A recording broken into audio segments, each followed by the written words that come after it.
mỗi lần mà mình bắt con mình nó đưa ra một cái lựa chọn xuất phát từ cái sự sợ hãi, xuất phát từ cái cảm giác là nó phải được chấp nhận, phải được mình chấp nhận từ yêu thương, tức là mình ăn một chút.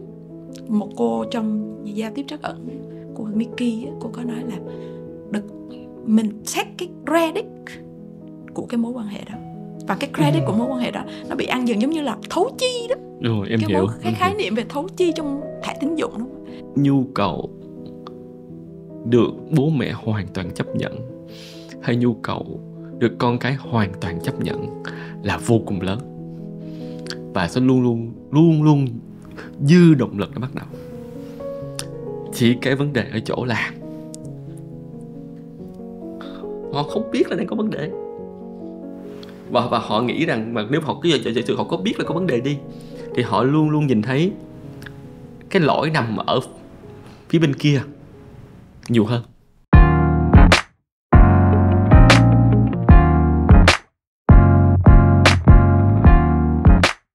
Xin chào mừng mọi người quay trở lại với Education mùa thứ 4. Đến với trường quay hôm nay của chúng ta là Thạc sĩ Nguyễn Trương Bảo Khuyên.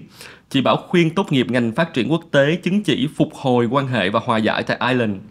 Chị là người sáng lập và vận hành tổ chức NIP, giảng dạy giao tiếp và điều phối hòa giải trên các nền tảng giao tiếp trắc ẩn. Hiện tại, chị Bảo Khuyên cũng đang điều phối đối thoại để nâng cao điều kiện lao động trong các nhà máy. Và hôm nay, những chia sẻ của chị sẽ phần nhiều dựa trên lăng kính của giao tiếp trắc ẩn, vì chị tin tưởng và thực hành nhiều trên lăng kính này.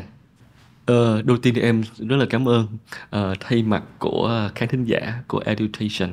Em rất cảm ơn chị Khuyên đã dành thời gian đến đây với tụi em ngày hôm nay. Em rất là cảm ơn chị. Chị Khuyên cũng cảm ơn Hùng và cảm ơn mọi người rất là nhiều. Khuyên nghĩ Khuyên có thể dành một xíu thời gian để cảm ơn cả những cộng sự đằng sau.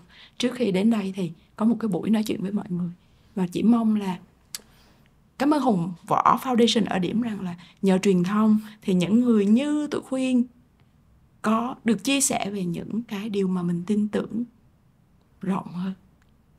Và Khuyên nói là chỉ hy vọng thông qua cái buổi nói chuyện ngày hôm nay thì cái tinh thần và cái thực hành, cái lối sống này về giao tiếp trắc ẩn của tụi Khuyên nó được rộng ra hơn thôi.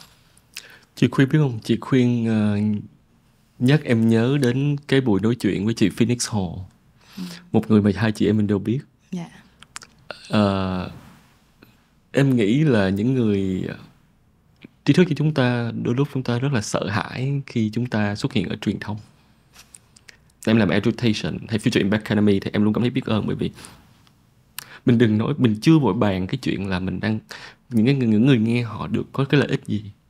Em nghĩ hãy để cho những người nghe họ bình phẩm.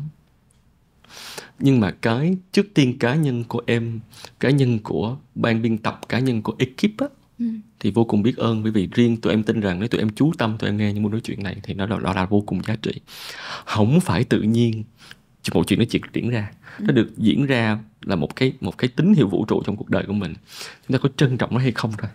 Và chị Khuyên biết không, thật ra tối qua em có làm bài tập đi tìm về những bài nói của chị trên mạng, và em gần như em không tìm được.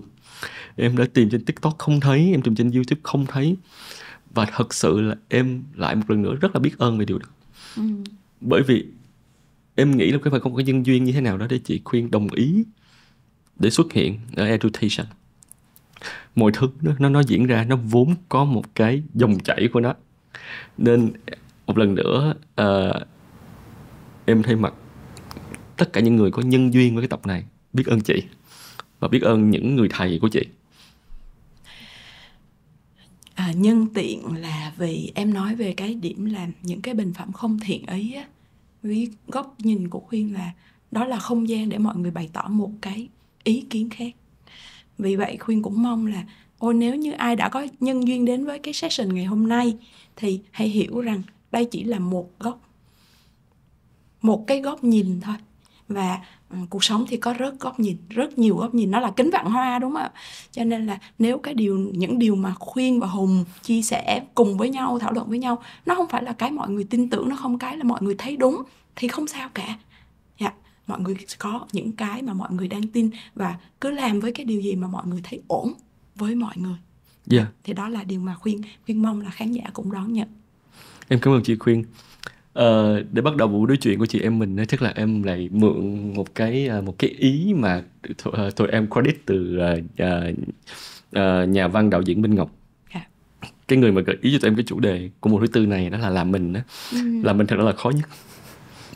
Con người chúng ta sống từ nhỏ đến lớn, em nghĩ cái trạng thái hạnh phúc nhất đó là mình. Có nghĩa là những gì mình suy nghĩ, những gì mình hành động, những gì mình nói ra, nó nhất quán. Nó khiến mình cảm thấy mình sẽ không bởi vì một cái lợi ích nào đó, bởi vì một cái nỗi sợ nào đó mà chúng ta làm điều đó không nhất quán. Yeah. Và quay lại cái chủ đề của chúng ta, cái chủ đề mà chúng ta nói về mối quan hệ của chúng ta với những người quan trọng, và tập trung vào cái phạm trù của chuyện là hòa giải mối quan hệ đó. Thì giống như em chia sẻ chút là trekking với chị á, thì bởi vì em tin rằng nó không có đơn giản chị đã chọn cái chuyên ngành học đó để học. Và em muốn, thông thường cái cách của em là, vì em vẫn nói em vẫn là người host không có chuyên nghiệp, nên em hỏi thật, tò mò thật, và em muốn khách mời của em cũng hãy nói những điều họ tâm huyết thật. Yeah. Thì đó là lý do tại sao cái chủ đề nó không phải dựa trên education muốn gì. Yeah. Chủ đề phải dựa trên là cái người chia sẻ họ tâm huyết nhất cái gì. Và tụi em tin rằng nếu mà hai cái điều thật đó nó tiếp tục nó kết nối với nhau á, Yeah. thì chúng ta sẽ gặp nhau thôi. Yeah. Chúng ta sẽ gặp nhau thôi. Nó phải có lý do gì tụi em phải gặp chị Khuyên ở mùa 4 chứ không phải là mùa 2. Yeah. Thì em muốn quay vào cái câu hỏi là chị Khuyên có nghiên cứu hay có cái tìm hiểu gì về những cái bạn trẻ Gen Z? Các bạn ấy đang khoảng cái độ tuổi là khoảng 15 cho tới khoảng 24, 25. Em không nói những bạn lớn hơn nha. Yeah. Em muốn khoanh khoảng 15, 24 thôi. Yeah. Là cái đoạn tuổi mà em nói nên là nó ở gọi là thiếu niên. Thiếu niên, em không thích từ vị thành niên lắm. Yeah. Em muốn dùng từ thiếu niên và những năm tháng đầu tiên bước vào thế giới rộng lớn hơn. Đó chính là đối tượng của education mùa thứ tư, đối tượng chính. Thì em muốn nhìn sâu hơn một chút là chị Khuyên có nghiên cứu gì về cái mối quan hệ của những bạn trẻ này với gia đình không? Khuyên có một người cháu sinh năm 2003. Nó là con một trong gia đình. Thì nó là đứa hiện đang ở với Khuyên, nó đang đi học đại học, cũng ngành truyền thông và đang học đại học ở đây. Thì Khuyên quan sát được cái mối quan hệ của nó với hai người rất quan trọng đối với bạn ấy.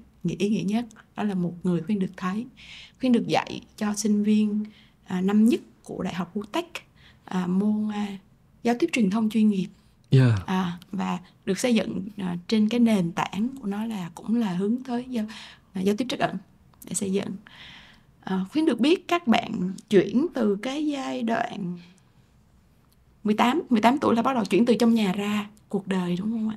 Và Khuyên có những cái buổi học của Khuyên, ngay cái buổi đầu tiên thôi thì Khuyên có thể nhìn thấy là ôi cái sự mong manh di chuyển được từ trong gia đình ra ngoài. Các bạn chưa hẳn là không còn ở trong nhà nữa, nhưng các bạn đã bắt đầu ra cuộc sống. Thì cái đoạn giữa đó là một cái đoạn chuyển giao. Mình không còn ở trong cái trạng thái cũ nữa, nhưng mình cũng chưa hoàn toàn ở trong một cái trạng thái mới. Thì lúc đó cái mối quan hệ của các bạn, Hùng hỏi về mối quan hệ với gia đình, đúng không? Đúng. Thì có những cái trường hợp mà chị quan sát được là cái mối quan hệ đó nó thật sự nó ý nghĩa với các bạn nhiều hơn là các bạn tỏ ra như vậy. Các bạn không tỏ ra là không thể hiện nó là quan trọng như nó thật sự là. Cho nên ở đây quay lại với cái từ của Hùng nói là nó là nhất quán. Thì cái điểm đó chị thấy là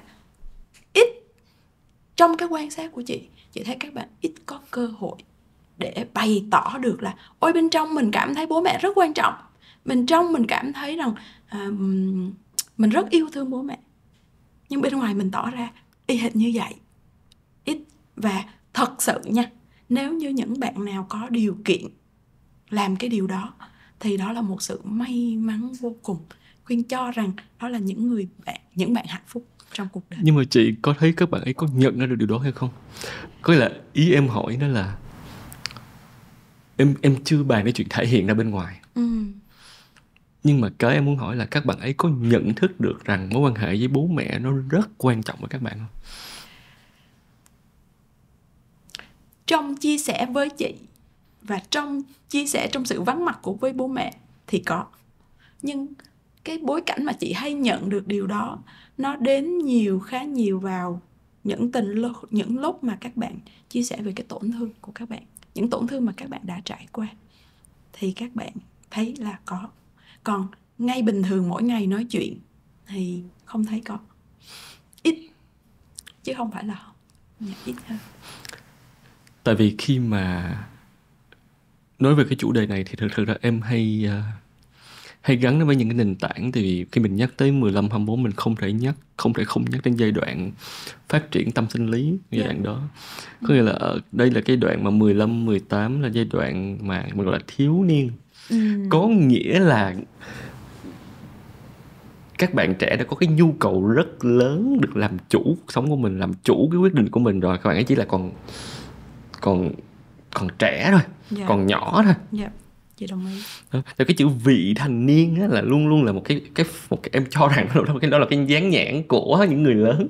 Nói rằng con chưa đủ, con chưa sẵn sàng. Nhưng mà thiếu niên nó là cái định nghĩa nó hoàn toàn khác. Có nghĩa là con đã sẵn sàng rồi, nhưng có những chuyện nó ra ngoài sức của con. Thì hai đó khác nhau. Thì giai đoạn đó là các bạn trẻ đã muốn là thể hiện cái quyền tự chủ của mình, quyền làm chủ cuộc đời của mình bằng cách là đi ngược lại hay là chống đối ý kiến của cha mẹ. Cho dù bạn trẻ đó có thực sự là có đồng ý. Đúng rồi. Với cái đó. Đúng rồi. Rồi 18-24 là giai đoạn là chứng minh mình có thể làm được.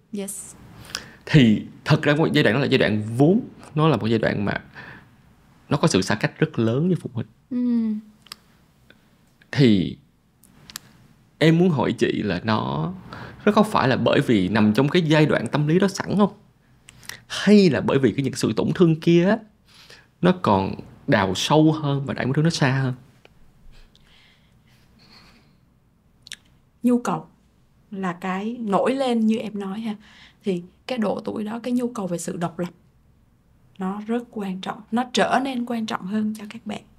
Nhưng có khả năng là cái kỹ năng để các bạn có thể ra được những cái quyết định độc lập một cách mà nó giúp cho các bạn về mặt lâu dài, nó không kịp. Và khi em nói về những cái xa hơn nữa, nó có về câu chuyện là cái giai đoạn đó về nhu cầu độc lập và nhu cầu về mặt sự tự do, tôi phải tự quyết tất cả. Nhưng mà cái ý thức về mặt vai trò, bố mẹ luôn có một cái kỳ vọng là con có cái vai trò của con mà con phải đáp ứng cái vai trò này. Và nhất là khi bố mẹ là người đã quá quen với vai trò rồi, cho nên bố mẹ có một cái kỳ vọng là con phải làm tốt cái vai trò này đi, là một người con, là một người cháu, là một người anh, một người chị. Mình luôn được dạy về vai trò. Và tới cái lúc đó mình rất mệt với cái chuyện là tôi phải làm thế này, tôi phải làm thế kia, tôi nên làm cái nào. Tất cả những cái từ gắn là phải làm đi, nên làm đi. Thì lúc đó chỉ vì đơn giản nó sẽ được tung hê lên là không, con không làm.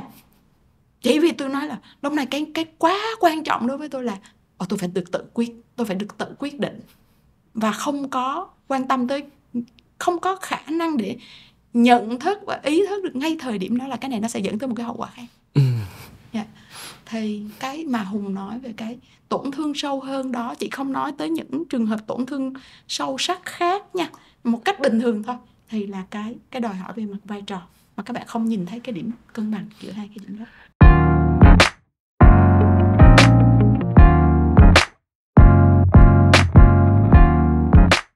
Em đồng ý với chị khuyên mình sẽ không đào sâu những trường hợp nó cực đoan. Dạ. Mình sẽ cố gắng nói trên những cái trường hợp nó mang tính phổ quát hơn, và phổ biến hơn ha. Thì nó quay lại cái chuyện đó là, giống như em hay nói với bạn bè em là nếu có con ở độ tuổi 15, 16 rồi thì phải biết rằng cái khái niệm là người bạn của con là một khái niệm không lành mạnh. Mà bố mẹ là người bạn lớn của con. Người bạn lớn có nghĩa là gì? Là những chuyện nào nó lớn, nó làm không được á, nó cần đến sự giúp đỡ của bố mẹ á, thì để nó chủ động tìm đến. Đừng cố gắng can thiệp. Vì cố gắng can thiệp là mình đang không hiểu rõ cái vai trò của mình. Giống như mình mong đợi con mình nó phải hiểu rõ vai trò của nó, nhưng mình lại cũng không hiểu rõ được cái vai trò của mình. Vai trò của mình ở những giai đoạn khác nhau, một đối tượng khác nhau là khác nhau.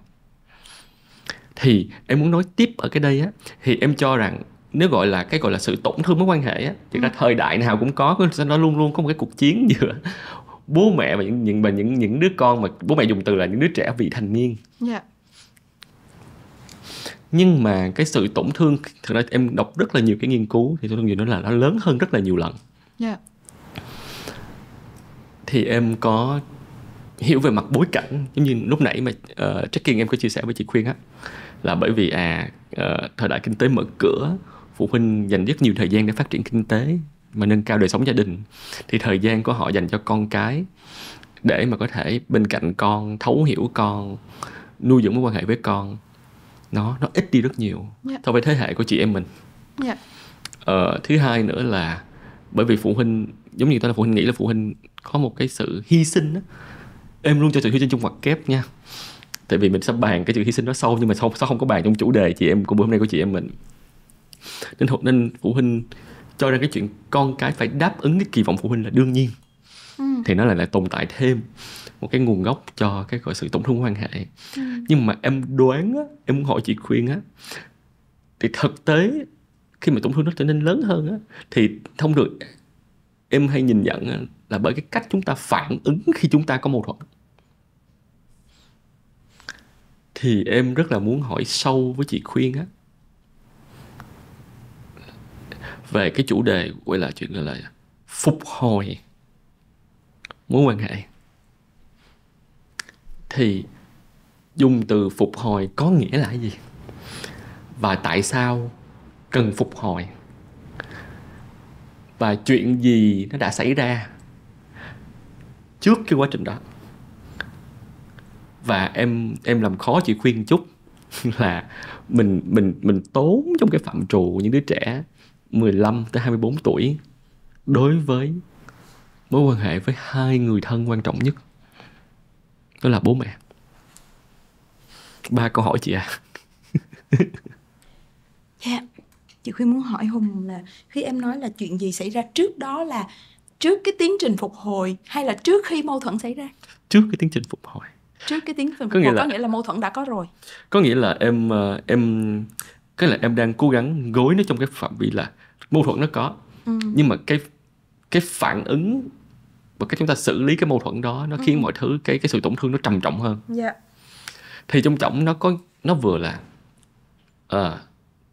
tại sao điều đó diễn ra, nó vừa là nó có những tiền căn hậu quả của những thứ trước đó. Yeah. Và nó có cả cái chuyện là em đoán ở góc độ em cũng chia sẻ với chị là em không có chuyên môn trong chuyện phục hồi quan hệ, nhưng mà cái công việc của em á, thì cuối cùng ra công việc marketing branding là cái gì? Nó tạo ra cái sự kết nối sâu từ bên trong của một thương hiệu với nhóm khách hàng của họ, để giúp cho nhóm khách hàng của họ thật sự cảm thấy hạnh phúc hơn và tự do hơn. Vì mọi người không hiểu marketing nên mọi người mới làm sai, nhưng mà marketing và brand nó là như vậy. Thì em mới dẫn chú là thế đó thôi, em mới đặt 3 câu hỏi đó là như vậy. Cái gì đã xảy ra trước cái quá trình phục hồi đó? Bởi vì em rất là hy vọng là những cái bạn khán thính giả mà nghe cuộc nói chuyện của chị em mình á sẽ có cái cơ hội reflection, nhìn lại coi là trên 3 cái trục đó, để họ tự rút ra cái bài học của riêng mình. Cảm ơn Hùng. Chị đang nghĩ về, chị rất muốn nói dưới cái góc độ, thứ nhất là lý thuyết như thế nào, thứ hai là đã thực hành như thế nào. Và đây nó cũng, chị vẫn đang trên đường đi thực hành. Yeah. Chị chưa phải là người đã tu chứng quả nha em. Chúng ta đều vậy chị à. Nếu chúng ta tu thành chánh quả thì chúng ta không ngồi đây rồi. Đấy không có nghĩa là mối quan hệ nói này, có nghĩa là một mối quan hệ đó hoàn toàn hạnh phúc ha. Yeah, đúng. Chị nghĩ là đầu tiên chị muốn nói về mặt, hồi nãy em có nói ha, là em nói về cái branding trong marketing, là mình tạo một cái mối quan hệ sâu sắc, một cái mối kết nối sâu sắc, một cái kết nối sâu sắc giữa cái brand và cái khách hàng. Thì cái mà mình nói phục hồi là phục hồi cái mối quan hệ sâu sắc đó. Không, một cái mối quan hệ sâu sắc giữa mình với hai đấng sinh thành của mình, nó rất sâu sắc. Và người ta luôn có kỳ vọng rằng là nó phải sâu sắc chứ, máu mủ mà. Tại sao không sâu sắc? Tại sao chúng ta không thể nói được với nhau, với bố mẹ rằng điều này rất quan trọng với con? Không nói được. Mình có thể nói với bạn mình, nhưng mình ngồi với bố mẹ thì mình không nói. Thì cái đó cái đứt gãy đó, cái đứt gãy đó là một cái đứt cần phục hồi. Vậy cái đứt gãy. Trước tiên em muốn giúp mọi người lại học lố một chút kiến thức trước.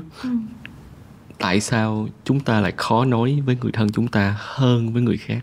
Yeah. Giống như vậy, giống như một đứa em của em là Tiên Cookie, nó có một bài hát là tâm sự với người lạ. Lúc mình cần phải tâm sự với người lạ, người chúng ta không bao giờ muốn gặp lại lần thứ hai trong đời. Dạ. Tại vì chúng ta không có ràng buộc, chúng ta không có kỳ vọng, chúng ta không bị phán xét. Mà nếu có phán xét thì Oski cũng đi rồi, đường ai nấy đi, không cần gặp lại, đúng không ạ? Nhưng nếu với bố mẹ, mỗi ngày mình thức dậy và bố mẹ sẽ nói là, nếu mình cứ nhìn vào mắt vào bố mẹ và mình có thể nhìn thấy một cái, mình nghĩ thôi ha, ôi bố mẹ thất vọng về mình, ôi mình không làm cho bố mẹ hãnh diện, mình không làm. Chị nhớ là một trong những cái mà đau đớn của cái đứa trẻ, nó có một cái mà nó không nói, nhưng mà nó có một cái tự trách nhiệm rằng là mình phải làm cho bố mẹ hãnh diện. Và đó là ở yêu một thương, cái giai đúng không chị? Đó là yêu thương đó. Nó lẫn lẫn lộn ở giữa hai chuyện, là cái trách nhiệm của mình là mình sống và mình trưởng thành, mình được làm mình một cách lành mạnh, thì mình không biết cách làm và mình cũng không dám làm. Tại vì cái hệ điều hành chung nó hay được nói rằng là nếu vậy là nó ích kỷ. Mình là một sinh vật cộng đồng, mình sống trong cộng đồng, mình sống với bố mẹ, thì bố mẹ đã hy sinh cả cuộc đời cho mình, nuôi mình lớn. Nếu không có mình chắc bố mẹ không khổ dữ vậy. Nghĩa vụ của mình là hãy sống để cho bố mẹ hạnh phúc. Và nếu mình không làm cái điều đó, nó đối diện tới hai cái cảm xúc rất căn bản. Đó là cái cảm xúc xấu hổ và cái cảm xúc tội lỗi.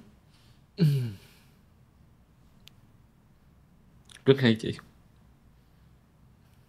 Nhưng mà tại sao chúng ta sinh ra chúng ta nghĩ chúng ta có cái nghĩa vụ đó? Dạ. Cái nghĩa vụ đó là đến từ cái mong muốn được yêu thương ba mẹ từ bên trong, hay là cái nghĩa vụ đó được định hướng bởi giáo dục và truyền thông? Đầu tiên chị muốn nói mình không nên nói điều này trong cái là mình đổ hết cho bên ngoài. Dạ. Dạ.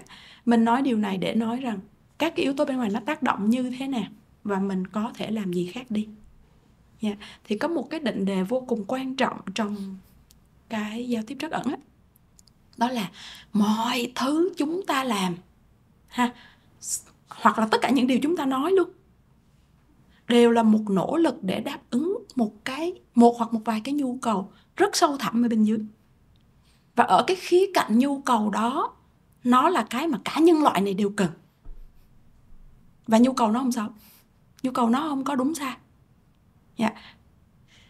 Thì có rất nhiều khi trên cái hành trình mà mình đáp ứng cái nhu cầu của mình á, thì mình gây ra một cái ảnh hưởng không mong muốn lên đối phương. Dạ. Và người kia họ đang đau mà, thì họ sẽ cho mình một cái là bạn đang làm tổn thương tôi á, đúng không ạ? Và khi mình được dạy là mình làm tổn thương người khác, mình chỉ vung vén cho mình thôi mà mình không đối diện cho người khác, không cân nhắc cho người khác, là mình ích kỷ. Dạ, thì mình được dạy về câu chuyện là để sống trong cộng đồng mình phải cân nhắc cho người khác, bao gồm cả bố mẹ. Dạ, nhưng mà rất ít khi mình được dạy là mình cân bằng giữa mình và người khác, cân bằng, chứ không phải là nhảy cực. Dạ, khi tôi làm cho tôi, khi con sống cho con, khi con chọn cái này cho con, thì con không nghĩ tới bố mẹ à. Và cái chuyện nó bị nhảy cực như vậy á, nó làm cho cái bạn nhỏ ở cái độ tuổi đó, tại vì cái bạn nhỏ đó ở độ tuổi đó, cái nhu cầu về được tự quyết, nhu cầu về khám phá thế giới xung quanh, nhu cầu thuộc về một nhóm bạn, nó nổi lên rất quan trọng. Dạ. Và có khi nó làm tất cả những chuyện đó trong cái sự là không biết là cái hậu quả nó sẽ là cái gì.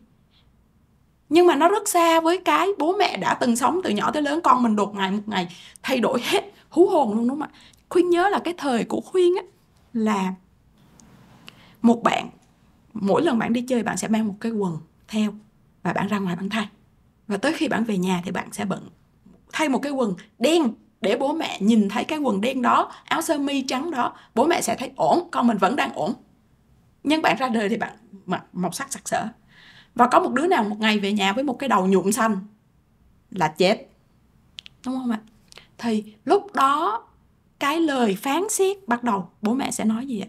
Ủa mẹ học đâu ra cái này? Gia phong nhà mình sao vậy? Thì bắt đầu có những cái thứ phán xét. Bố mẹ sẽ nhìn trên cái hành động. Cái hành động là con nhuộm đầu nè, rồi con thần tượng cái nhóm nhạc này nè. Thì bố mẹ không nhìn đằng sau đó là cái nhu cầu của cái chuyện là ôi nó đang muốn thuộc về một cái nhóm bạn. Cái nhu cầu là nó mong muốn được thuộc về cái nhóm đó, hoặc là mong muốn là nó bằng bạn bằng bè. Cái mong muốn bằng bạn bằng bè ở cái độ tuổi đó nó rất quan trọng. Bố mẹ chỉ nói là ủa sao đua đòi quá vậy? Thì khi mà không nhìn xuống được dưới cái nhu cầu, thì ở bên cái bề mặt đó nó sẽ là những cái lời phán xét. Và những cái lời phán xét đó nó làm cho đứa trẻ nó rớt vào. Nếu như những đứa đó là cái đứa trẻ mà suy nghĩ rằng mình phải có trách nhiệm làm bố mẹ hạnh phúc, thì nó sẽ thấy tội lỗi và xấu hổ cho chính nó. Rồi sau đó thì nó sẽ dẹp tất cả những cái thứ đó qua một bên để nó sống theo ý bố mẹ. Đó là gọi là phục tùng. Hoặc là cái đứa trẻ đó nó nhảy qua một cái trạng thái khác là bố mẹ không hiểu gì hết, đời thay đổi rồi, ủa sao bố mẹ nghiêm trọng quá vậy, đúng không ạ? Sao bố mẹ cứ làm quá lên mọi chuyện này, có gì đâu. Nó không nhìn được là bố mẹ có một cái nhu cầu ở đằng trước là con có an toàn không? Trước những thay đổi này, con có an toàn không? Nhu cầu về sự bảo vệ. Bố mẹ mình đang muốn bảo vệ, bố mẹ mình đang muốn chăm sóc, bố mẹ đang muốn góp vào sự hạnh phúc của mình. Thì lại bố mẹ cũng có nhu cầu kiểm soát nữa. Dạ. Để cảm thấy an toàn. Kiểm soát không phải là một nhu cầu dưới góc nhìn của giao tiếp trắc ẩn. Dạ. Bố mẹ mình đang cố gắng bảo vệ một cái gì đó dưới hơn nữa. Dạ. Vậy thì nếu như để tới cái đoạn, thì khi dừng ở đó là mâu thuẫn. Khi người ta nhìn về nhau là cái này bạn làm là đúng hay sai nè, cái này bạn làm là phải hay trái nè, cái lựa chọn của bạn nó rất kỳ cục. Nhưng mà mâu thuẫn nó đâu có tạo ra sự tổn thương mối quan hệ, đúng không chị? Cái cách chúng ta tham gia và xử lý cái mâu thuẫn đó mới làm tổn thương chứ. Sau đó trong cái hoàn cảnh mâu thuẫn đó thì cái xử lý nội tâm nó bắt đầu nó nổi lên. Nó bắt đầu đến tới một cái này là nó dột đụng tới một cái nhu cầu được chấp nhận. Bố mẹ có chấp nhận con không? Con vậy đó, rồi bố mẹ có chấp nhận con không? Và bố mẹ có thương con không? Và con có giá trị trong mắt của bố mẹ không? Yeah. Ngay cả chuyện là thí dụ như bố mẹ có cái chuyện là bố mẹ đi làm đi, hồi nãy Hùng có nói quay lại với cái ý bố mẹ mình dành toàn bộ cái thời gian, hầu hết thời gian để kiếm tiền cho con đi du học. cho con mình có thể mua một cái đôi giày hiệu, một cái quần hiệu mà không cần phải cân nhắc như cái thời của mình mong muốn dữ lắm mình không thể có. Mình xài thì mình thấy nó là xa xỉ, nhưng mà Dạ. mình sẽ đổ tiền để cho con mình. Mình sẵn lòng mua cho con Mình yêu thương nó đến vậy mà Dạ. tại sao nó không hiểu? Dạ, đó là cái vậy. Và cái đứa con thì nó nói là khi mà con ở trường á, con đối diện với một cái chuyện giả sử thôi, là con rơi vào một cái tình huống nào đó, con bị cô lập, con về nhà không có ai ở nhà. Dạ. Ngày họp phụ huynh bố mẹ không đến. Khi con kể một câu chuyện này cho bố mẹ chả hiểu gì cả. Sự hiện diện đúng không chị? Sự hiện diện, sự thấu hiểu, sự chia sẻ, sự thấu cảm, tất cả những cái đó trẻ nó không cảm nhận được từ bố mẹ. Mất niềm tin. Mất niềm tin chắc cũng chưa đến mức đó ha. Nếu mà mất niềm tin thì có thể là mình đã có một cái kỳ vọng, mình có một niềm tin. Mất niềm tin bởi vì bố mẹ mất kết nối. Mất kết nối. Nhưng mà nó có giảm vốn niềm tin không chị? Giảm vốn niềm tin là bố mẹ có thật sự lắng nghe đâu, bố mẹ có thật sự hiện diện đâu. Đó, thì nó bắt đầu nó sẽ tới cái khúc đó. Khi mà con bắt đầu con kể một chuyện gì đó ở trường, con mới 5 phút cái mẹ lại nói một câu chuyện gì đó khác ngang hông ngang xương vào, nói năng gì nữa hết. Thiệt là mất hứng đúng không ạ?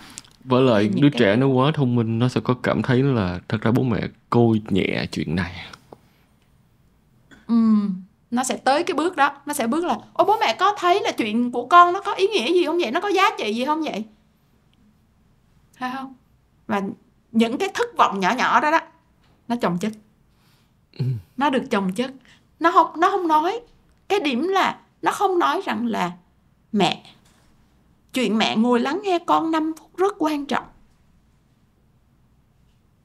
Mẹ để cho con kết thúc cái chỗ này rồi mẹ nói được không? Dạ. Khi mà đứa trẻ nó biết là nó được nói là mẹ, cái sự hiện diện của mẹ rất quan trọng, nó nói được về mặt nhu cầu đó em. Tại sao nó không nói ra chị? Tại sao đứa trẻ nó không nói ra? Trong trải nghiệm của chị là không được dạy về nhu cầu là số 1 trong những nguyên nhân.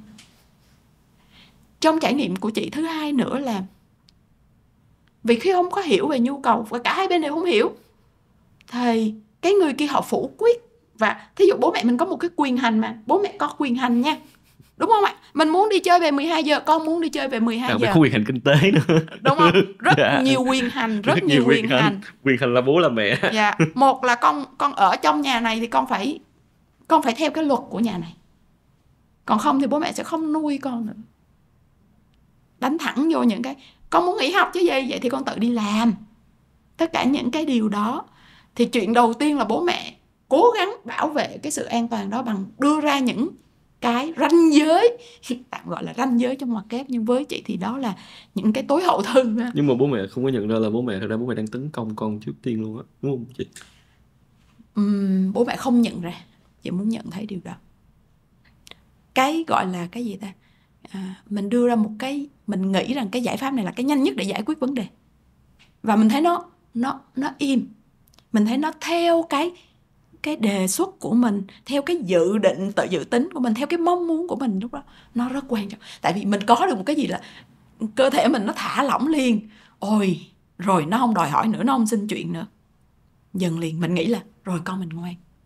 Nhưng mà mỗi lần mà mình làm như vậy á, mỗi lần mà mình bắt con mình nó đưa ra một cái lựa chọn xuất phát từ cái sự sợ hãi, xuất phát từ cái cảm giác là nó phải được chấp nhận, phải được mình chấp nhận từ yêu thương, tức là mình ăn một chút.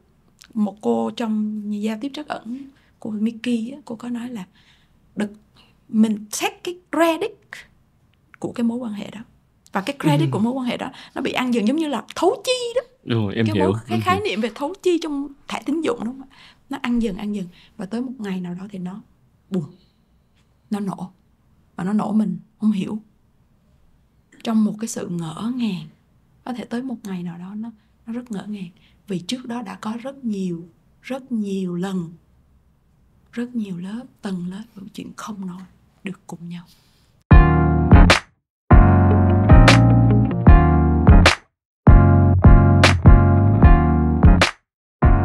Em nghĩ đúng là có rất nhiều khó khăn chị ha. Với là trong khi một đứa trẻ nó đang ở một giai đoạn mà nó có nhu cầu phần đầu của tự chủ, đó là tôi được độc lập.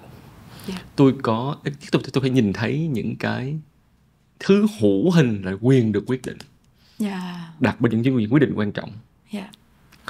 Rồi nhưng mà nó là đứa trẻ nó lại bị tổn thương bởi nhiều sự không thấu hiểu, là tổn thương bởi vì bố mẹ đã không hiện diện, bố mẹ đã không lắng nghe, bố mẹ đã không thấu hiểu, bố mẹ đôi khi nó là áp lực lớn nhất của con. Rồi khi mà nhưng mà dù phụ huynh có cố gắng kiểm soát thế nào thì khi đứa trẻ nó trên 18 tuổi nó có được đầy đủ quyền của công dân thì nó là hoàn toàn tách ra khỏi cuộc sống với bố mẹ. Thì cái không gian hòa giải và phục hồi nó quá khó, đúng không chị? Cái khó nhất là họ có chịu bắt đầu không? Cái khó nhất luôn là họ không chịu bắt đầu. Còn nếu như họ đã bắt đầu thì nó ít khó hơn rất nhiều. Cái em thắc mắc á chị, cái sâu hơn của chuyện bắt đầu đó có phải là thật sự họ không hiểu chuyện gì đang diễn ra không? Một đứa trẻ nó có một sự tổn thương sâu sắc trong mối quan hệ với bố mẹ, nó có khoảng cách bố mẹ, nhưng mà nó không được tiếp cận để biết những cái kiến thức, thông tin để biết rằng nó có vấn đề. Và ngược lại bố mẹ cũng thế. Nên bố mẹ hay có cái câu Việt Nam em khen là bây giờ mày đủ lông đủ cánh rồi á. Mày đủ lông đủ cánh rồi, giờ mày không có ai ra gì nữa, phải không? Không có ra gì nữa, vậy còn nghe gì nữa đâu. Thì có phải là cái sâu xa nhất là cả hai phía đều không nhận ra là họ đang thật sự có vấn đề trong mối quan hệ đó. Vì em luôn tin đấy, chị Phi biết không, em có cái niềm tin, hay niềm tin của em nó hơi lý tưởng. Em cũng chưa bao giờ kiểm chứng cái niềm tin đó. Em phải gọi là facts, niềm tin mà nó không cần có cơ sở. Em hay có những cái niềm tin giống như vậy trong cuộc đời của em. Thì á em luôn có cái facts, luôn có cái niềm tin, cái đức tin, đó là cái nhu cầu được bố mẹ hoàn toàn chấp nhận hay nhu cầu được con cái hoàn toàn chấp nhận là vô cùng lớn và sẽ luôn luôn dư động lực để bắt đầu. Chỉ cái vấn đề ở chỗ là họ không biết là đang có vấn đề, và họ nghĩ rằng mà nếu họ cứ giả sử họ có biết là có vấn đề đi thì họ luôn luôn nhìn thấy cái lỗi nằm ở phía bên kia nhiều hơn. Có một câu mà chị nghe rất nhiều: khoảng cách thế hệ. Người ta hay nhìn vào những cái mâu thuẫn trong một mối quan hệ với bố mẹ mình, với ông bà mình, và người ta dùng cái chữ khoảng cách thế hệ. Và khi người ta nghĩ ôi nó đã là khoảng cách thế hệ rồi thì đừng cố, và mình chấp nhận vậy đi. Chị vẫn nghĩ nó hoàn toàn ổn nếu như họ thấy ổn với điều đó. Họ không có nhu cầu gì hết trơn. Tôi tin, có niềm tin như vậy rồi thì đừng cố gắng hàn gắn ha. Còn cái một mong muốn là hoàn toàn chấp nhận, em tin ai chả có mong muốn đó, đúng không chị?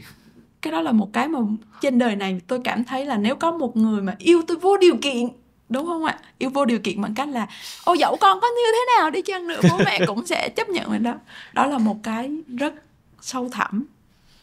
Em tin ai cũng có nhu cầu đó. Có nghĩa là giống như em có hay nói với bạn bè em, thực ra nói một cách là bộ bạn bè em hay gọi là một nhà bậc thầy lý thuyết. Bởi vì em chưa có con cái, em không có kinh nghiệm, nhưng mà thôi thì khi mình thích mình nói thôi, thì mình một cái ưu điểm người không có kinh nghiệm, chị biết không, em không có một cái rào cản là mình làm không được, mình chưa làm mà nên mình, thì em hay nói bạn em là nếu mà bạn không có chấp nhận con bạn một cách trọn vẹn á, thì đừng trách tại sao nó về nhà ít đi. Đừng trách tại sao nó có về nhà thì nó cũng cố gắng né bạn ra. Nó sẽ có những khu vực an toàn của nó. Bởi vì sao? Bởi vì mình là một con người, mình là một human, thì mình chắc chắn có cái nhu cầu là tôi muốn được chấp nhận tôi là chính tôi. Vậy chị khuyên hỏi Hùng nha, là em có thể chấp nhận bố mẹ em một cách hoàn toàn? Hồi xưa em không làm được, bây giờ em làm được. Bây giờ em làm được bởi vì em nói em biết ơn cái nghề của em là vậy mà. Giờ em đã hiểu là bối cảnh bố mẹ em như thế nào. Đâu là những cái sự tự ti của bố mẹ em.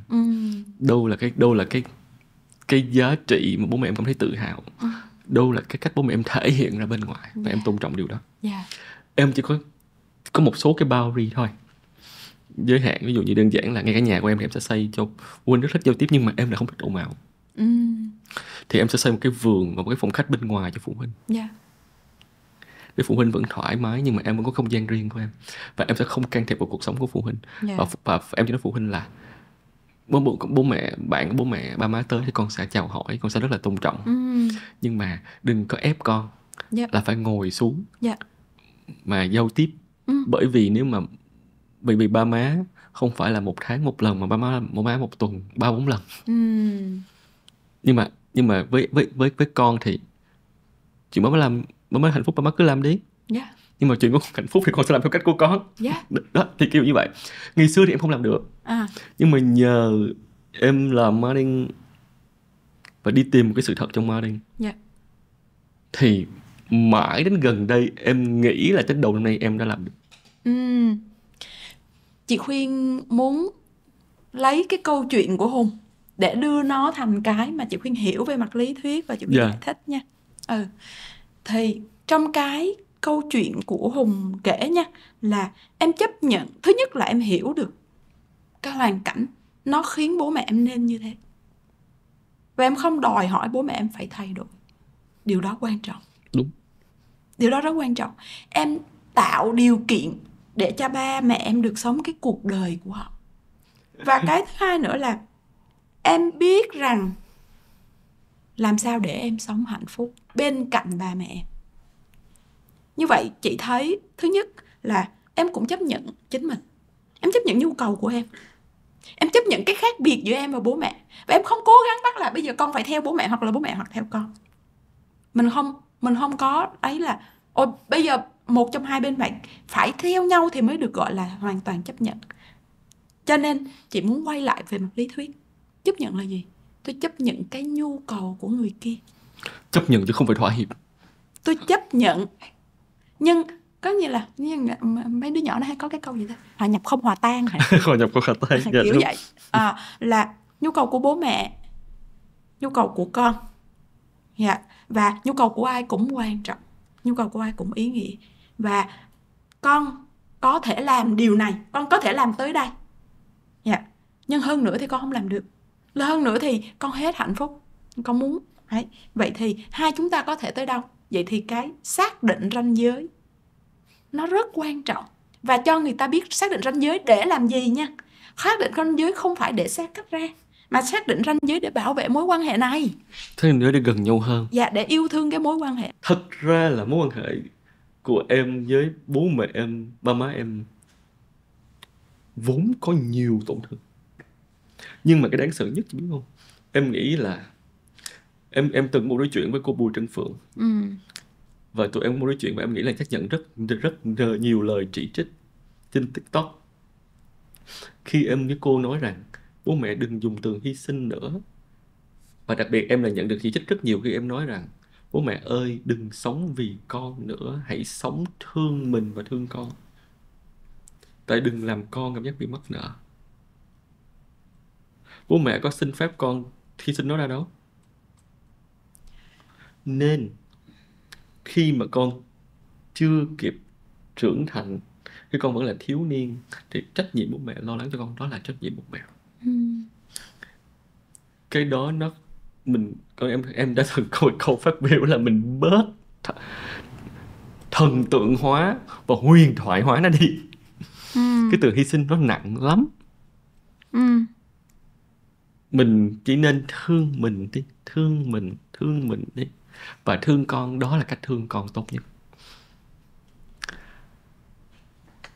Và thì em mới nói là một cái điểm mù kính khủng khiếp khiến mối quan hệ.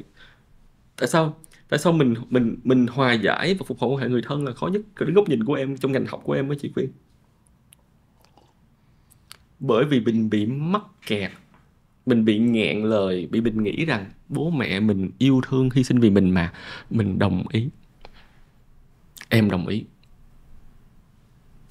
Nói này ra không biết xong có được về nhà không nữa. Em đồng ý là ba má em là hy sinh vì em kinh khủng khiếp. Nhưng em đã từng ước rằng ba má em đừng hy sinh như thế. Ba má em sống cuộc đời ba má em đi. Em đủ một cái bản lĩnh để em sống cuộc đời của em mong muốn. Và em sợ lắm bây giờ và cái sự tổn thương nó đáng sợ hơn đó chị. Cái sự tổn thương là bị mình biết nó có vấn đề nhưng mình không nói ra được, mình cứ bị mắc kẹt. Và cái tình yêu thương chính là một sự mắc kẹt rất lớn.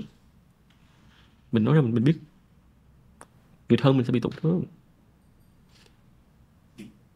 Bây giờ sau này em đã học được cái cách nói tốt hơn, nhưng mà em sẽ không dành nói của chị nữa, chứ không em lại bị chửi em nói nhiều quá. Cái này thành là hai người nói rồi. Nhưng mà chị khuyên thích cái này, cái mình có tương tác. Tại vì đối với chị,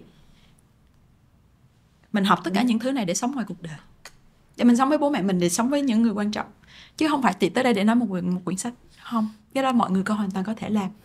Chị muốn hỏi lại Hùng một xíu.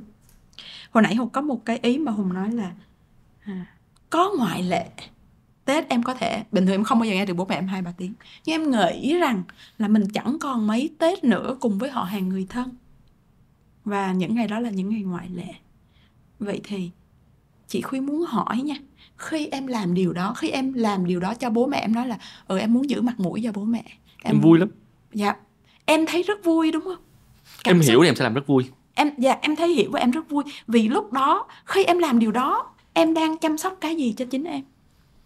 Em nghĩ thật ra đối với em, lúc đầu em xuất phát điểm cái suy nghĩ của em á, là em nghĩ đó là sự tôn trọng mà em nên dành cho ba má em. Dạ. Bởi vì nếu em không tôn trọng họ hàng, người thân, bạn bè của ba má em, thì em cũng đang gián tiếp không tôn trọng ba má em. Đó là cái em học được. Cái thứ hai là chắc là chị phải dừng ở đây một xíu nha. Cái ý này chị phải nói ngay. Khi mình không tôn trọng bạn bè của bố mẹ thì mình không tôn trọng, gián tiếp không tôn trọng bố mẹ.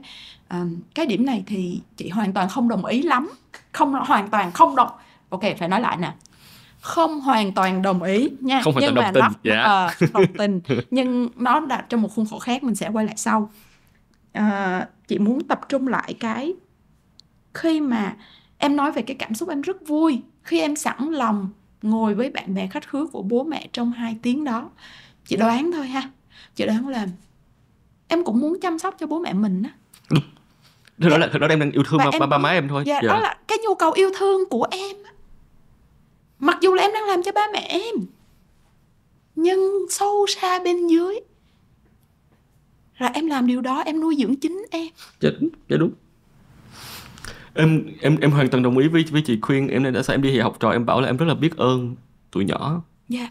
Vì tụi nhỏ vì em may mắn được làm thầy tụi nhỏ. Và em đến lớp em rất vui.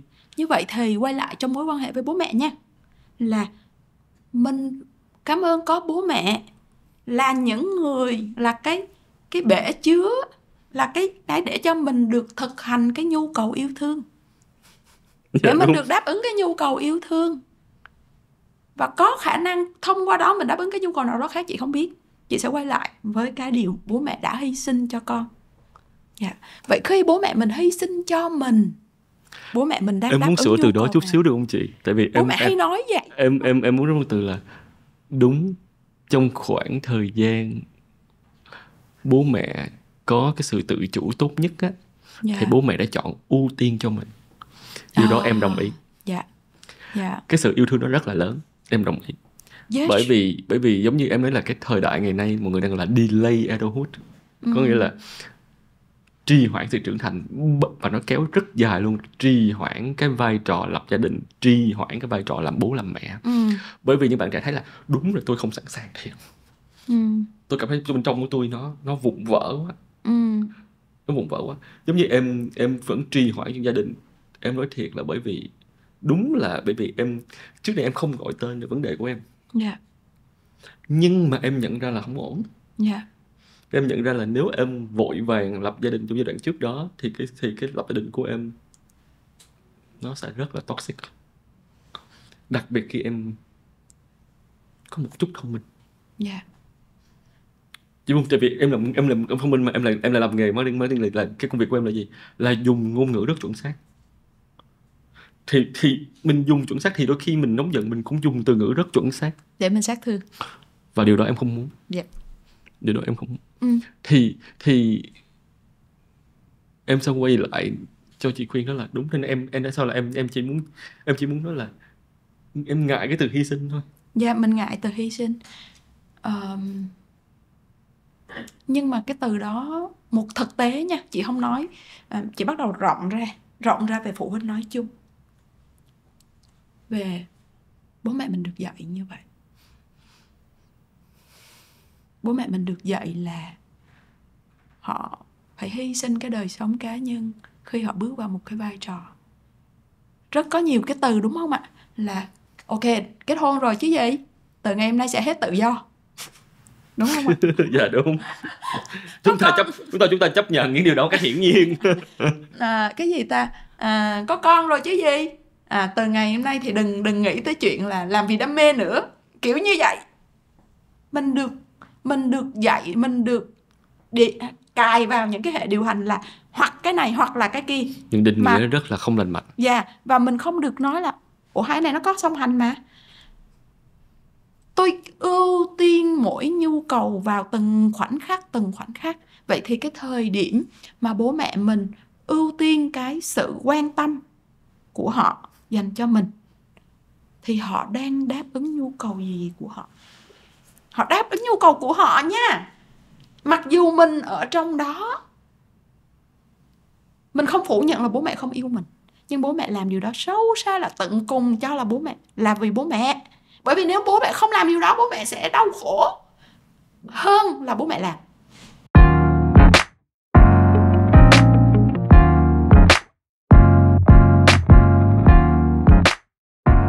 Chị nhắc em nhớ một cái em đang có một cái bộ phim Trung Quốc. Thật ra em rất là ngưỡng mộ cái người bố trong bộ phim đó. Người bố không có thành công ngoài đời. Yeah. Và nhưng mà người bố đã rời khỏi được một cái hành xử thông thường của đám đông là sẽ trở nên bạo lực hơn và kiểm soát hơn với gia đình. Thì người bố này lại không.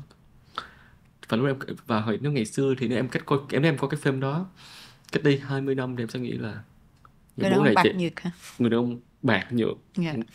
Thôi cũng may là cũng còn biết yêu thương gia đình. Nhưng bây giờ em vô cùng kính trọng người đàn ông giống vậy luôn. Bởi vì em cho rằng điều đó vô cùng khó. Bởi vì mình luôn có cảm giác những nhu cầu rất lớn của con người là mình phải có cảm giác tự chủ, autonomy, mình phải có cảm giác mình có năng lực, competence, và mình phải có cảm giác là relatedness. Đó để thuộc về. Ngày xưa em học tiếng Anh thì em cũng hay break down từ, bởi vì em lười quá chị không? Nên là relation là dùng nhu cầu vậy đó là relatedness, còn ship cái con thuyền. Nên đôi khi coi chừng đắm thuyền nha, nó là hành trình nha. Em hay tưởng tượng hóa nó, em hay làm cái động tác là từ em phải dùng là recycle và conceptualize nó. Có là em sẽ tiếng Việt chứ conceptualize là gì ta? Có nghĩa là khái niệm hóa. Dạ, khái niệm hóa, ý tưởng hóa đó.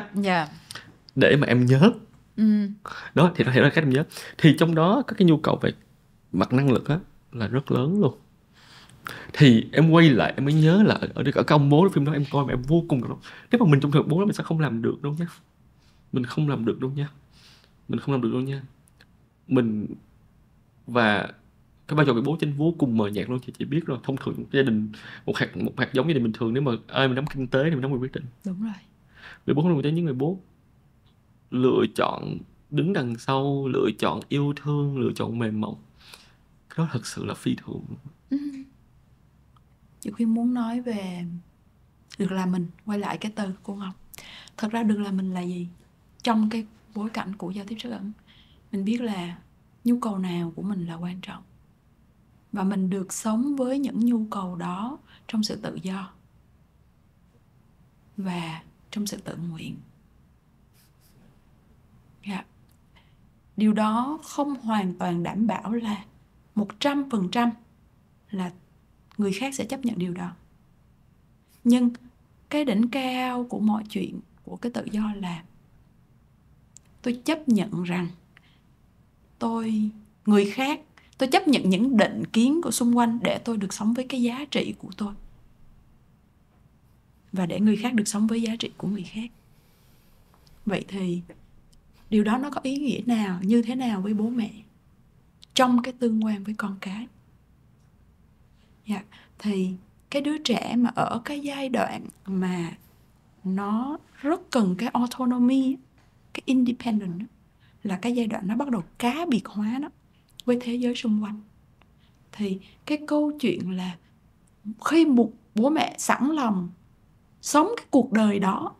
Chị có một người, hồi đó chị đi một cái retreat ở bên Thụy Sĩ, và cái cô đó cổ nói là chồng của cổ sau 40 năm thì nghỉ làm và ra mở một cái nhà hàng. Và cổ đã làm y tá cũng hơn 40 năm kể tới thôi, thì về phụ cho chồng làm cái nhà hàng đó. Và mọi thứ bắt đầu lại từ đầu, cô chưa bao giờ mở nhà hàng. Và cô nói nhưng có một cái kỹ năng rất quan trọng trong nhà hàng, trong lần làm y tá. Tôi luôn nói là lúc nào tôi cũng hỏi học sinh của tôi là mắt của bệnh nhân màu gì.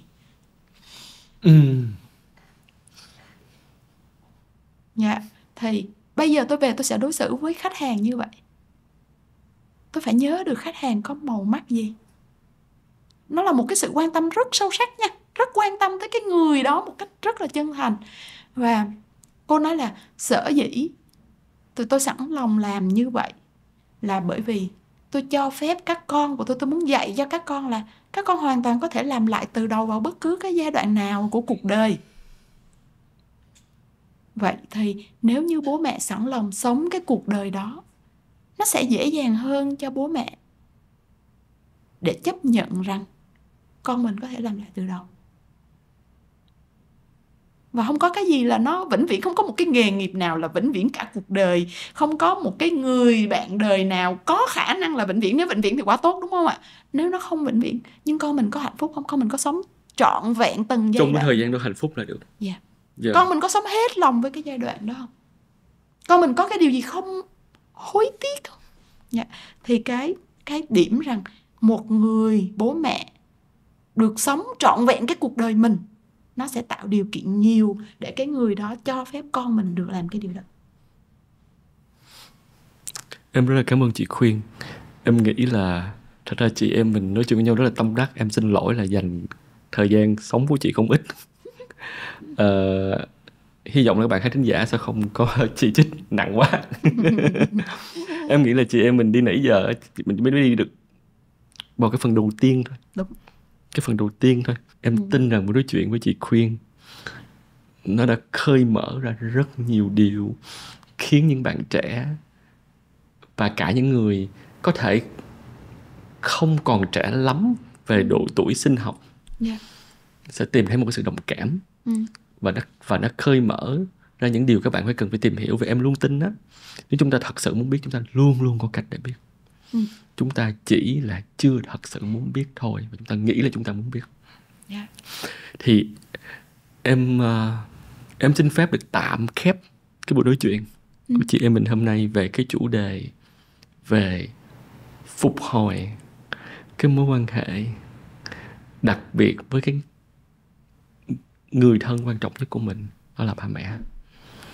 Và em nghĩ là mình cũng tóm lược được cơ bản là ba mẹ, thật ra chị khuyên đã rất là khéo léo lồng vào những thông điệp là mình có nhu cầu của mình, ba mẹ cũng có nhu cầu của ba mẹ. Mình có những cái mong muốn mình thì ba mẹ cũng có mong muốn của ba mẹ. Thì mình phải, nếu mình thật sự yêu thương ba mẹ, mình phải đứng ở góc nhìn của họ. Cái thứ hai nữa là có những chuyện nó xảy ra nó không phải là hiển nhiên. Nó có những cái nguyên nhân sâu xa trước đó, từ những cái chuyện mà mình không để ý nhất. Đó là những lúc mình không hiện diện, không thật sự lắng nghe. Và mình cũng cần rõ ràng là nhưng mà em tin là thực ra những gì chị em mình nó cố gắng nói rằng thật ra là cả hai đối tượng đều rất muốn yêu thương nhau. Nếu không yêu thương nhau thì nó không tồn tại mâu thuẫn, không tồn tại tổn thương. Chúng ta sẽ không bao giờ bị tổn thương bởi một người chúng ta không quan tâm. Nên cái điều là hãy quan tâm một cách có hiểu biết. Thật là phải học đấy, đúng không chị? Phải học làm con, phải học làm cha làm mẹ chứ, đúng không? Nhưng mà em nghĩ là mình sẽ đơn giản hóa, tại vì cũng đừng tạo nên áp lực nữa. Áp lực quá chị không, để dùm chị không bị không khéo là chị mình áp lực quá. Thì em nghĩ này, em muốn hỏi chị khuyên một câu hỏi cuối cùng. Nếu em hỏi chị khuyên là đưa ra một lời khuyên hay ấy nhỉ? Chị khuyên ra một lời khuyên hợp lý là những bạn trẻ hay những bố mẹ mà có thể nghe và xem cái tập của chị em mình nè, tập này nè, hãy là một điều vô cùng đơn giản, không áp lực, để mà có thể bắt đầu cái sự kết nối lại với người thân của mình. Ở đây có thể là con, có thể là ba mẹ. Thì cái hành động đó nên là hành động gì? Chị muốn hỏi là em đang nói về một hành động không áp lực để kết nối hả? Đơn giản nhất là mình lắng nghe người đó trong vòng 5 phút, không ngắt lời dù cả trong suy nghĩ.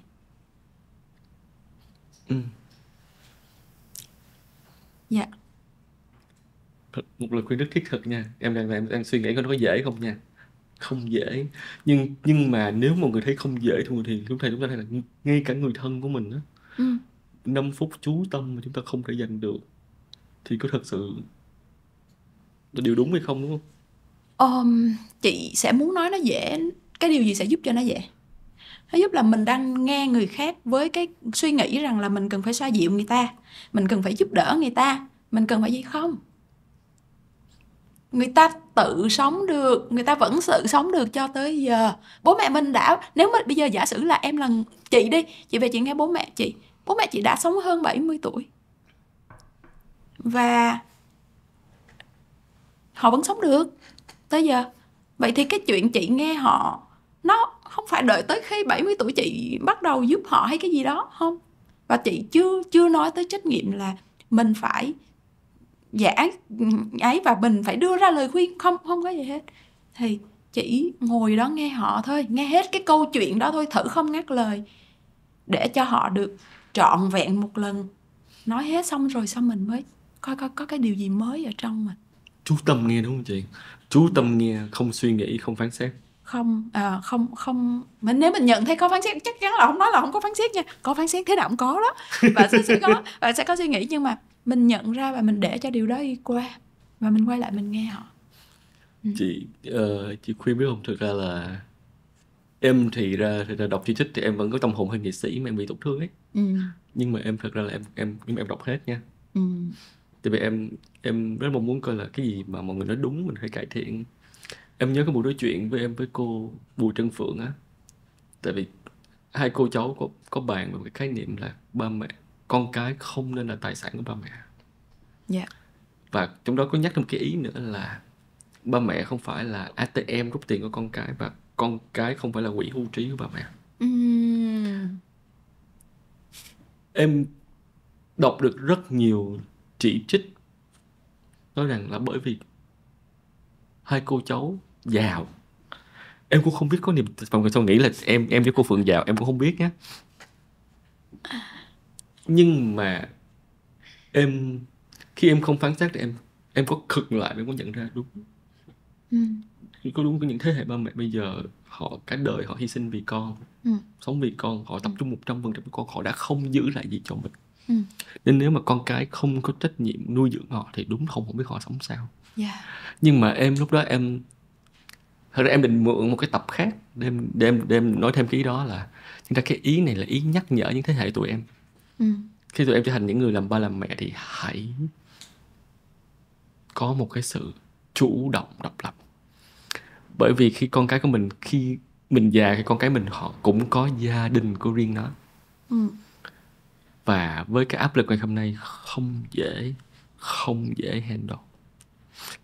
Thì Em chỉ muốn mượn cái ý này để kết thúc cuộc nói chuyện của chị em mình, để nói rằng thật ra không có đúng hoàn toàn và sai hoàn toàn. Dạ, Nên hãy nhìn mọi thứ có bối cảnh đúng, và hãy nhìn với sự yêu thương. đúng. Dạ đúng không chị? Có là nhìn Dạ. nhìn mình với thiện ý Dạ. thì mình sẽ học, mình sẽ biết mình nên làm gì. Chị Khuyên muốn nói về cái ý độc lập ha. Ngoài cái phần gọi là độc lập về tài chính, kinh tế, năng lực gì đó, có một cái ý độc lập rất quan trọng, đó là độc lập về cảm xúc. Dạ đúng. Làm chủ với cảm xúc của mình. Mà cái này không phải chỉ có ba mẹ, tất cả chúng ta, kể cả ba mẹ và con cái, đều độc lập với cái cảm xúc của mình.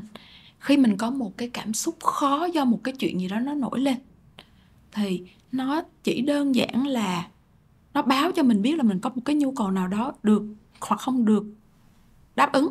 Và chuyện mình cần làm là đáp ứng cái nhu cầu đó, chứ không phải là mình rơi vào cái tình trạng là người kia gây ra cái này cho mình, hoặc là mình gây ra cái này cho cái cảm xúc khó này cho người kia, và nó rớt vào cái hố của cái sự xấu hổ và tội lỗi đó nãy chị đã nói. Cho nên cái độc lập về mặt cảm xúc nó là một cái vô cùng quan trọng, vô cùng quan trọng. Em đồng ý em đồng ý thì độc lập cảm xúc đó sẽ khiến chúng ta không phải là chúng ta lệ thuộc vào nhau, mà khi chúng ta có nhau trong đời, chúng ta làm phong phú hơn cuộc sống của chúng ta. Chúng ta tương thuộc một cách lành mạnh. Chúng ta complement. Dạ. Thì em rất là cảm ơn chị Khuyên. Em một lần nữa em thay mặt khán thính giả và ekip của Edutation rất là biết ơn chị Khuyên đã đến đây ngày hôm nay chia sẻ với em, và cảm ơn chị Khuyên đã bao dung và kiên nhẫn để nghe những cái sự chia sẻ của em cho cái buổi nói chuyện này. Và em tin là chị em mình sẽ còn gặp lại nhau trong những cái buổi khác nữa. Và những phần lớn phía sau của thấu hiểu và phục hồi mối quan hệ nó rất xứng đáng để được lên sóng nhiều hơn. Chị Khuyên cũng cảm ơn Hùng. Thật ra ngày hôm nay mình chưa hề nói về tới cái tiến trình hòa giải nha. Mình chưa nói tất cả những cái điểm đó để hiểu rõ, để những ai mà họ đang làm hòa giải, họ nói ôi bà này chẳng nói gì về hòa giải. Thật ra đã chưa nói nha. Đó. Và cuối cùng thì chị cũng cảm ơn mọi người rất là nhiều để được đi từ những câu chuyện thật, đúc kết lại cái câu chuyện là lý thuyết, và mình có thể đem tiếp cái tiến trình của mình như thế nào. Thì có một cái khoảnh khắc, có một cái phần liên quan tới cái mối quan hệ giữa chị với mẹ chị. Em có muốn nghe không? Dạ. Cái khoảnh khắc mà mối quan hệ của mẹ chị với chị tiến triển một cách tốt nhất, đó là sau khi chị nói với mẹ chị là con nhận thấy mỗi lần mà mẹ giận lên, mẹ bỏ về, mẹ kia, thì luôn luôn trong lòng con là một cái cảm giác là con xấu, con tự lỗi, con cảm thấy mình có lỗi và con phải bù đắp cái gì đó. Và con càng làm bù đắp thì con càng cảm thấy là mình quá chật vật trong mối quan hệ này. Và con không thấy, và từ này nó làm đánh mất đi cái bản chất là con rất yêu thương má một cách thật lòng. Vì vậy, từ ngày hôm nay, nếu mỗi khi con nhận thấy rằng con chuẩn bị phải chạy về với má vì con thấy có lỗi, thì con sẽ dừng lại. Và con sẽ về với má vì là con nhớ má, và con thương má, và con muốn về.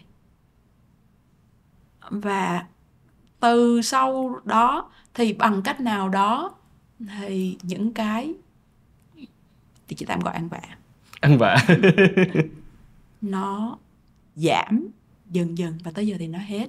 Và từ chị thì chị có thể ở bên cạnh mẹ chị và có thể yêu thương mẹ chị trọn vẹn, cái sự thông thả hơn là nhiều. Thông thả hơn. Dạ, thông thả hơn rất là nhiều. Yêu mà không có cảm thấy là ôi tôi phải có nghĩa vụ phải yêu mẹ. Mình thấy hạnh phúc trong sự yêu thương đó, đúng không chị? Yes. Cảm ơn em và cảm ơn mọi người rất là nhiều. Chị hy vọng là nó có ý nghĩa với ai đó. Em tin chắc là nó sẽ có ý nghĩa đó. Trước tiên là em nghĩ là sẽ có ý nghĩa với những mọi người đang chăm chú nghe, ekip của trường quay của Education. Em rất cảm ơn chị Khuyên. Chị Khuyên chỉ muốn lời cuối là cảm ơn Hùng á. Chị không biết là 3 hay 5 năm nữa em có trở thành full time teacher hay không, nhưng mà em cho chị một cái điều mà có ý nghĩa chị ngày hôm nay là về cái sense của marketing. khi chị làm hướng nghiệp thì chị gặp rất nhiều bạn chuyển nghề marketing sang một nghề khác, là vì tới một cái điểm các bạn thấy là các bạn không sống được với cái value mà các bạn tin á. Thì chị nói không, nó có cái gì wrong ở đây á, là người ta không làm đúng với cái nghề. Thì em cho chị cái hy vọng về cái tinh túy và cái bản chất một cách thật sự của marketing, nó được bảo toàn. Và chị mong là được nhìn thấy nhiều hơn nữa những cái trường hợp như vậy. Em cảm ơn chị. Thật ra em nghĩ là không có cái nghề nào sai. Chỉ có cách chúng ta làm sai thôi. Chúng ta chưa hiểu về nó thôi. Nhưng mà cái em biết ơn một cái căn tính của người Việt nó có trong gia đình của em, đó là sự kiên trì đến phút. Em không phải là người, em không làm được cái chuyện là em sẽ làm việc mỗi ngày mà em khổ sở. Em phải thích em mới làm. Thứ hai nữa là em không tin là quá trình học bao nhiêu năm của mình nó vô nghĩa. Có thể em chưa đủ giỏi, em đi tiếp. Và em vô cùng biết ơn cái hành trình này. Rất là cảm ơn chị khuyên. Và đây sẽ là tập thứ 2 của Education mùa thứ 4. Em rất hy vọng là tập này xong thì chị khuyên sẽ mở lòng hơn để đón nhận nhiều cái buổi chia sẻ hơn. Bởi vì đây là một cái giai đoạn mà những cái sự tử tế được tìm kiếm. Và mình làm một điều tử tế á, thì mình không ngại. Kỹ thuật số mạng xã hội có cái điều vô cùng tươi đẹp, đó là nó tồn tại ở đó cho những người có nhu cầu gặp nó. Cảm ơn em. Nếu có một lần nói lại, chị sẽ được mong nói về cái ứng dụng của công lý phục hồi trong bối cảnh gia đình. Chị sẽ, tại vì chị đã xài với cháu chị và nó work. Công lý phục hồi rất hay. Công lý, mình ta nói thôi, phục hồi tổn hại đi cho nó đơn giản vậy. Không, nhưng mà chữ công lý nó hay hơn lắm. Công lý nó nên là công lý nó nên không thuộc về một quan tòa. Ôi, chị rất cảm động. Mình còn đang chờ các bạn phải không? Mình đã xong chưa và mình có đứng lên chưa? Mình vẫn chưa. Giờ em sẽ chào tạm biệt nha. Ok, em cũng xin cảm ơn chị Khuyên một lần nữa, và xin cảm ơn mọi người đã theo dõi cái buổi nói chuyện của Hùng và chị Khuyên. Và Hùng hy vọng là cả hai chị em thì tin là mọi người sẽ chắc lọc được một vài điều có ý nghĩa cho cuộc sống của mọi người. Và nếu mà có thể cải thiện mối quan hệ của mình với những người quan trọng của mình thì Hùng và chị Khuyên vô cùng biết ơn về điều đó. Bởi vì không có cái điều nào mà biết ơn nhất là những thứ mình học hành nó tạo ra giá trị, đúng không chị? Khuyên muốn đóng cái buổi ngày hôm nay bằng một cái lời gửi đến những ai, có thể mẹ Khuyên hoặc là ai đó vô tình nghe cái này và bảo là ôi mày nói cái gì ở trên thống thế kia. Mình nhìn qua đây đi chị. Khuyên chỉ muốn biết mọi người biết rằng là sâu xa đằng sau tất cả mọi thứ là mình rất yêu thương người kia. Và mình đã làm những điều mà mình luôn luôn nghĩ rằng tốt nhất cho người kia mà mình có thể làm. Đó là một cái điều mà mình ghi nhận. Dẫu là có những cái tổn thương xảy ra, có tổn thương có thật, nhưng điều đó không có nghĩa rằng mình cố ý làm đối phương tổn thương. Và mình đã cố gắng, mình đã làm hết sức trong cái hiểu biết của mình để làm cho đối phương hạnh phúc. Tuyệt vời chị ơi. Và em tin rằng mượn một cái ý của chị Khuyên để kết thúc cái buổi ghi hình hôm nay là khi mình yêu thương người khác chính là cách mình yêu thương bản thân mình. Và mọi người hãy nhớ điều đó. Xin cảm ơn mọi người. Xin chào và hẹn gặp lại. Cảm ơn mọi người rất là nhiều.